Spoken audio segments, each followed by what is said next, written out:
Assalamualaikum warahmatullahi wabarakatuh. Untuk meningkatkan konsentrasi belajar, kita harus memelihara kebugaran jasmani. Dengan konsentrasi yang baik, banyak hal yang akan kita peroleh. Bahkan mungkin suatu hari nanti kita mampu menjadi ilmuwan yang mampu mengubah dunia. Nah, sekarang mari kita olah tubuh dengan mengulang kembali latihan untuk menjaga kebugaran jasmani. Kita akan mengulang kembali latihan push up, sit up, dan vertical jump, serta lompat ke depan belakang dengan variasi permainan untuk meningkatkan kebugaran. Dengan bantuan guru, kamu akan menghitung kemampuan dalam melakukan beberapa gerakan untuk melatih kebugaran menggunakan stopwatch. Sebagai variasi latihan, kamu juga dapat melakukan permainan secara berkelompok, yaitu permainan gobak dorong berpasangan, bermain saling mendorong, loncat tegak mencapai sasaran, dan yang terakhir balap karung ke depan dan ke belakang. Setelah melakukan permainan tersebut, berlatihlah untuk melakukan push up, sit up, dan vertical jump. Kamu juga dapat mempraktikkan variasi permainan yang telah kalian buat pada pertemuan sebelumnya. Ingatlah untuk bermain dengan sportif, jujur, dan berhati-hati. Bayangkan seandainya Tuhan tidak memberi karunia akal dan kecerdasan pada para penemu. Nah, sekarang kita akan berdiskusi untuk mengetahui penemu roda dan manfaat penemuannya bagi kehidupan warga dunia. Cermati penjelasan berikut. Roda, pengubah wajah dunia. Perhatikan semua benda di sekeliling kita. Adakah yang memiliki roda? Banyak sekali mesin, peralatan, dan alat transportasi dan benda buatan manusia menggunakan roda.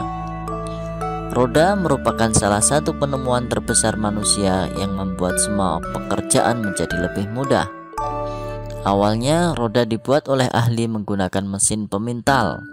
Peninggalan roda paling tua berasal dari Mesopotamia yang digunakan untuk kendaraan di sekitar tahun 3000 sebelum Masehi. Kemudian muncul juga di Tiongkok, Arab, Eropa, dan belahan dunia lainnya. Perkembangan roda mulai dari bentuk sederhana berupa balok kayu yang digulingkan, kemudian diubah menjadi potongan melintang balok kayu, roda bundar utuh dengan pasak di tengahnya, hingga roda berjari-jari. Bagian tengah roda kemudian juga diganti besi sehingga roda menjadi semakin kuat. Seiring dengan perkembangan zaman, roda terus mengalami perbaikan. Charles Goodyear pada tahun 1839 berhasil menciptakan ban terbuat dari karet yang lebih tahan goncangan dan lebih kuat terhadap gesekan permukaan jalan. Pada tahun 1845, Thomson dan Dunlop kemudian menciptakan ban yang berisi udara. Pada perkembangannya, saat ini roda mempunyai banyak ukuran dan jenis. Ada yang terbuat dari besi, kayu, karet, atau gabungan dari beberapa jenis bahan yang disesuaikan dengan fungsinya. Berkat penemuan roda, menempuh jarak antar tempat di berbagai belahan dunia menjadi lebih mudah dan lebih cepat. Pengaruh roda sangat terasa terhadap perkembangan ekonomi masyarakat dunia, karena pendistribusian barang-barang perdagangan menjadi lebih cepat dan mudah. Tanpa roda, tentunya kehidupan manusia akan menjadi sangat sulit. Sekarang, mari kita analisis garis waktu sejarah perkembangan roda berikut ini.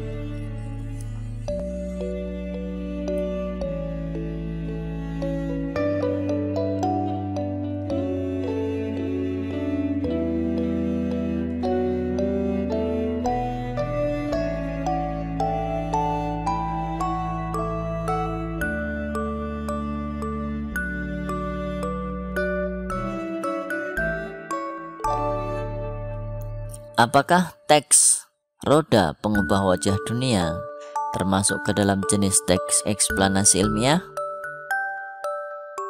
Ya, teks tersebut merupakan teks eksplanasi ilmiah yang terdiri dari unsur pernyataan umum, deretan penjelas, dan yang terakhir penutup. Baca kembali teks tersebut dengan teliti. Tuliskan informasi penting dalam setiap paragraf pada diagram berikut.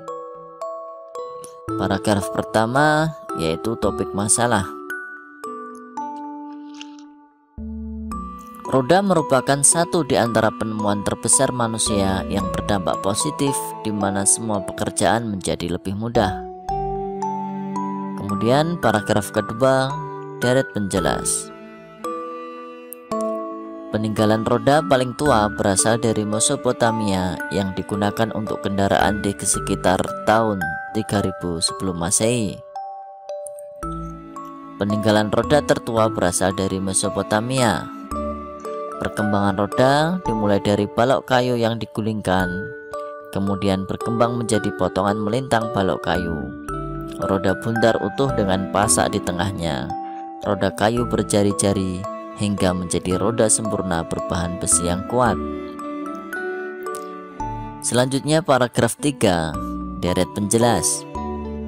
Charles Goodyear pada tahun 1839 berhasil menciptakan ban terbuat dari karet yang lebih tahan goncangan dan lebih kuat terhadap gesekan permukaan jalan.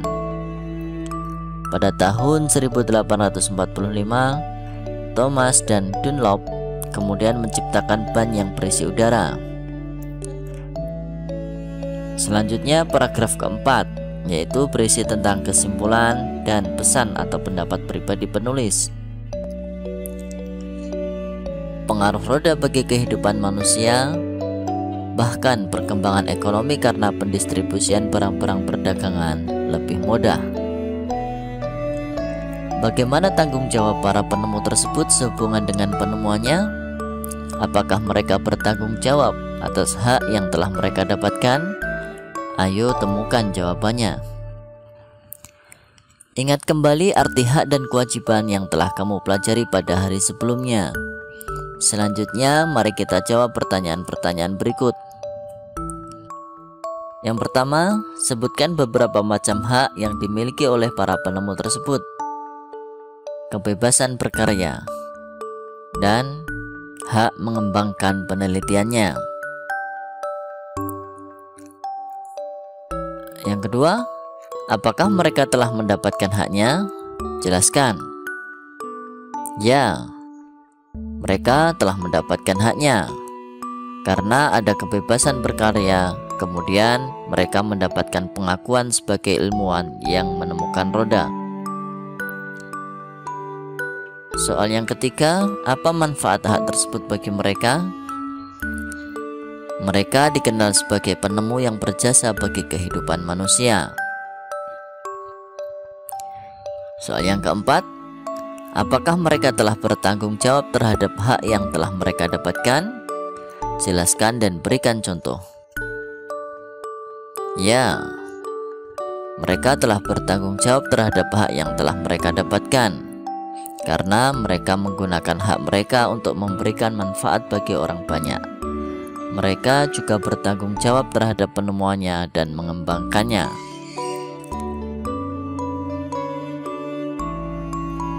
Dari jawaban-jawaban tersebut, jika kamu memiliki alternatif jawaban lain, silahkan diskusikan jawabanmu kepada temanmu agar jawabanmu lebih sempurna. Sekarang mari kita perhatikan cerita berikut. Hak dan tanggung jawab. Ani adalah putra bapak dan ibu Yakob. Pak Yakob menyekolahkan Ani di sebuah sekolah yang cukup ternama di desanya. Pak Yakob memenuhi semua kebutuhan sekolah Ani, seperti buku-buku, seragam sekolah, serta peralatan lainnya. Bu Yakob juga selalu membuat bekal makanan sehat untuk Ani di sekolah. Ani sangat bersyukur dengan perhatian ayah dan ibunya. Ia selalu mematuhi nasihat ayah ibu. Ani juga rajin sekolah, rajin belajar, dan mengerjakan tugas sekolah tanpa perlu diingatkan. Ani kemudian selalu naik kelas dengan nilai yang memuaskan. Bapak dan ibu Yakob sangat bangga dengan Ani. Dari cerita tersebut, mari kita jawab pertanyaan berikut. Yang pertama, sebutkan hak Ani dalam cerita tersebut. Hak Ani diantaranya hak memperoleh pendidikan, mendapatkan makanan yang sehat, mendapatkan semua kebutuhan sekolah atau pendidikan, dan mendapat perhatian dari orang tua. Berikutnya, apakah Ani telah mendapatkan haknya? Jelaskan dan berikan contoh. Ya, Ani sudah mendapatkan haknya. Contohnya, hak bersekolah untuk mendapatkan pendidikan, mendapatkan kebutuhan sekolah, dan bekal makanan yang sehat untuknya. Selanjutnya, apa manfaat hak tersebut bagi masa depan Ani? Dengan terpenuhinya hak-hak Ani, manfaatnya adalah Ani kemudian selalu naik kelas dengan nilai yang memuaskan. Ani menjadi berprestasi dan membanggakan kedua orang tuanya. Yang keempat, apakah Ani telah bertanggung jawab terhadap hak yang telah ia dapatkan? Jelaskan dan berikan contoh.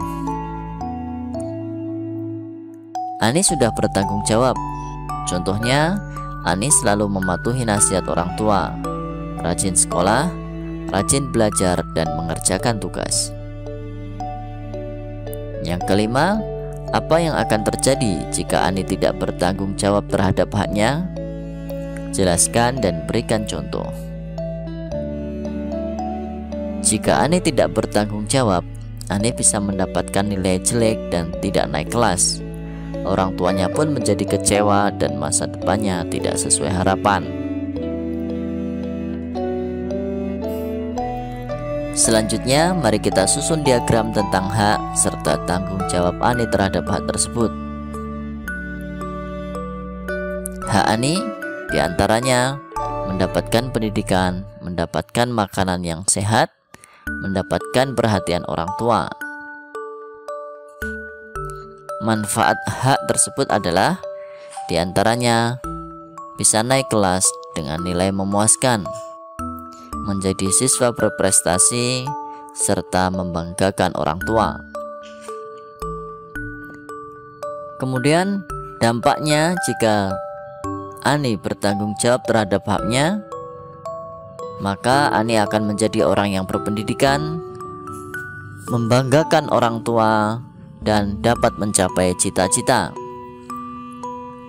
Lalu bagaimana dampaknya jika tidak bertanggung jawab? Maka Ani bisa tidak naik kelas, mengecewakan orang tua, dan bahkan bisa gagal mencapai cita-cita. Silahkan bandingkan jawabanmu dengan jawaban teman yang lain. Lengkapilah jawabanmu hingga mendapatkan jawaban yang paling tepat. Bagaimana dengan dirimu sendiri? Apakah kamu telah bertanggung jawab terhadap hak-hak yang telah kamu dapatkan? Nah, sekarang saatnya untuk merenung dan memperbaiki diri. Selanjutnya, tuliskanlah pengalaman dirimu dalam menggunakan hak yang telah kamu dapatkan. Tulis dalam diagram berikut. Misalkan, seorang anak yang bernama Susi. Kewajiban Susi adalah mematuhi orang tua, rajin belajar, dan mengerjakan PR.